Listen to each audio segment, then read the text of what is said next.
আসসালামু আলাইকুম মাদ্দার সাহেব।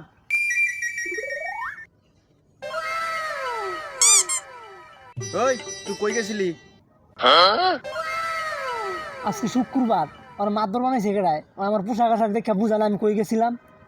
মাদ্দর সাহেব আজকে শুক্রবার না, নামাজ পড়ে এলাম। তুই কোন মসজিদে গেছিলি? বড় মসজিদে না ছোট মসজিদে? মাদ্দর তো মনে হয় বড় মসজিদে গেছে, তাইলে আমি ছোট মসজিদে কই। মাদ্দর সাহেব এই ছোট মসজিদে গেছিলাম। ওই তুই মিছা কথা কইস না, তুই বড় মসজিদে গেছস না? আরে না মাদ্দর সাহেব, আমি ছোট মসজিদে গেছি। আরে না, আমি শিওর তুই বড় মসজিদে গেছস। মাদ্দর সাহেব আমি ছোট মসজিদে গেছি, আমি বড় মসজিদে যাই নাই। তুই যদি ছোট মসজিদে যাস তাহলে আমার জুতা তোর ভাইকে। ও মাদ্দর সাহেব এটা